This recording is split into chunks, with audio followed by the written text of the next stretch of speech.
Gertrude and James had been married for 13 years, living what seemed like a perfect life in Yorkville, England.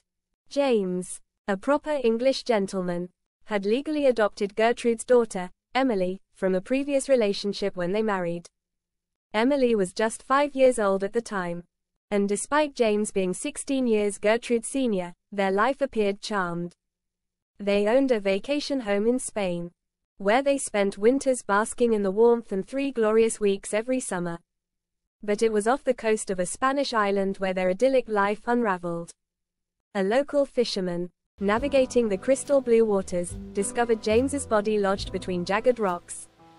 The once vibrant man was now lifeless, his skin bronzed by the sun but unmistakably dead. The autopsy revealed a blood alcohol content of 0.13, suggesting that James had been heavily intoxicated at the time of his death. Twice the legal limit. It was initially assumed he had been drunk, fallen from his boat, and struck his head on the rocks. An accident, tragic but plausible.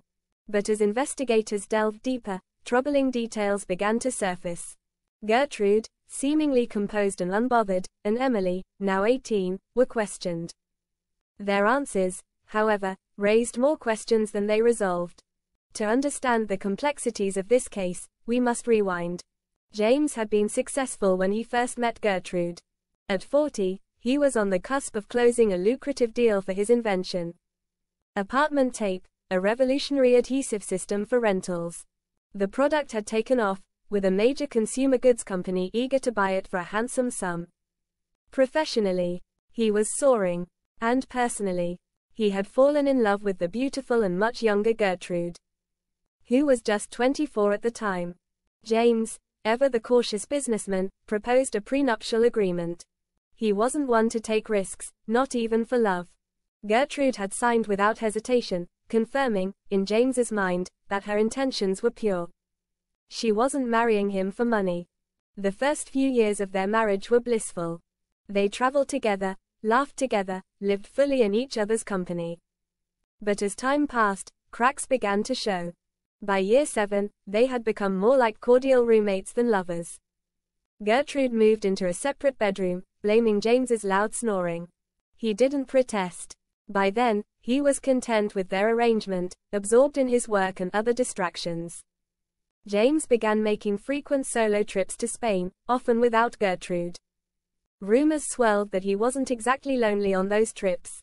There were whispers of girlfriends who accompanied him on his boat. When detectives questioned Gertrude about these rumors, her response was chilling. "You mean his girlfriends?" she asked, her tone laced with indifference as she sipped her tea. "Of course, I knew. Secret to a long marriage. Happy husband, rich wife." Quote. Her cavalier attitude unnerved the investigators. She seemed almost too at ease with the suspicions circling her, embracing her role as the prime suspect with a dismissive wave of her hand. The rumors went deeper. There were whispers that Gertrude had been on the boat with James the day he died. Some speculated she had plied him with alcohol, waited until he was thoroughly drunk. Unusual, since James rarely drank. And then pushed him overboard. Others claimed she had slipped away from Spain undetected, hiring a private car to cover her tracks. But in court, none of this could be proven. Witnesses placed Gertrude in cafes, restaurants, and even a theater on the day James died. Her alibi was too perfect. She had made herself conspicuously visible, a little too visible, some might argue. The jury, possibly turned off by James's indiscretions with other women, but more persuaded by the lack of concrete evidence, found Gertrude innocent of all charges. She was free. She returned to England, where she lived comfortably, enjoying the wealth James had left behind. Yet there was one detail the public never learned. Emily, now a young woman, had been in Spain on the day her adopted father died.